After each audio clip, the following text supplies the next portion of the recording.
గజల్ శ్రీనివాస్ అమ్మ మీద బాగా పాడతాడు గజలని. నన్ను వచ్చి అడిగారు, నాన్న మీద ఎప్పుడు మీరు గజల్ పాడరేంటండి అని. అప్పుడు నాన్న మీద ఓ గజల్ రాయించా. ఇవాళ నేను ఈ పాడే ఈ నాన్న మీద గజల్ ఇక్కడున్న ప్రతి బిడ్డ నాన్నకి పాదాలకి నేనిచ్చే అంకితం చేసే గజల్ ఈనాటి ఈ గానం. డాక్టర్ రెంటాల వెంకటేశ్వర గారు రాసిన గజల్ ఇది. చెట్టుకేమో విత్తుకు రుణమున్నది తెలియలేదు, ఈ చెట్టుకేమో విత్తుకు రుణమున్నది తెలియలేదు, నాకేమో నాన్న విలువ ఎంతన్నది తెలియలేదు. ఇప్పటికీ తెలియలేదు నాకు. నాన్న నాకు చొక్కా తొడగడమే తెలిసింది గాని, నాన్న చొక్కా తొడుగుతుంటే చొక్కా తొడుగుతున్నాళ్లే అనుకున్నాను చిన్నప్పుడు నేను. కానీ నాన్న మనసులో ఏముందో తెలుసా? నాన్న నాకు చొక్కా తొడగడమే తెలిసింది గాని, కనిపించని కవచం ఒకటి కడుతున్నది తెలియలేదు.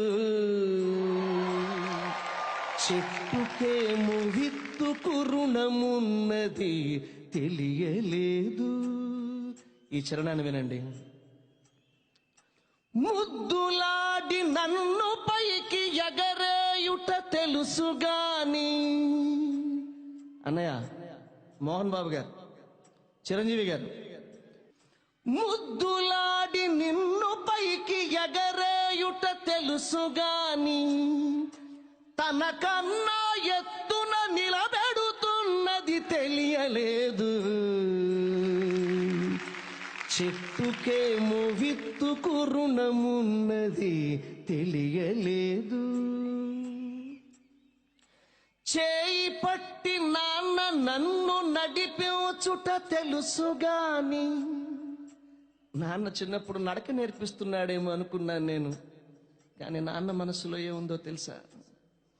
చేయి పట్టి నాన్న నన్ను నడిపించుట తెలుసుగాని, నా యాత్రకు శ్రీకారం చుడుతున్నది తెలియలేదు. డాక్టర్ రెంటాల గారు రాసిన గజల్ ఇది. ఏమి తండ్రి రెంటాల కన్నీళ్లను కూడా దాచి, నాన్న కూడా ఏడుస్తాడు, అమ్మ ఎప్పుడు ఏడుస్తూనే ఉంటుంది. నాన్న ఏడవడం మనం చూడం, నాన్న పక్కకెళ్ళి ఏడుస్తాడు. ఏడుస్తున్నప్పుడు కన్నీళ్లు కిందకి రాల్చడట, కన్నీళ్లని కళ్ళల్లో దాచుకుంటాడట. దాచుకుని మరలా వాటిని ఎలా ఖర్చు పెడతాడో తెలుసా నాన్న? ఏమి తండ్రి రెంటాల కన్నీళ్లను కూడా దాచి, నాకై చెమటగా ఖర్చు పెడుతున్నది తెలియలేదు. చెట్టుకేమో విత్తుకు రుణమున్నది తెలియలేదు. చిరంజీవి గారు, ఇవాళ వీళ్ళు కొట్టే చప్పట్లు మీవి కావు, మీ అమ్మా నాన్నవి. రేపు చరణ్ కోసం కొట్టే చప్పట్లన్నీ మీవే.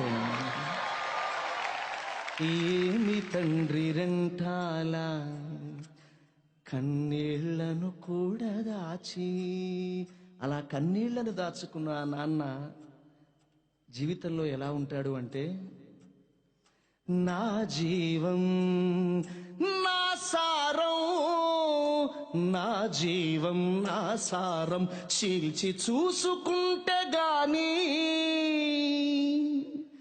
నాన్న ఇలా నువ్వై జీవిస్తున్నది తెలియలేదు. చెట్టుకేమో విత్తుకు రుణమున్నది తెలియలేదు, నాకేమో నాన్న విలువ ఎంతన్నది తెలియలేదు.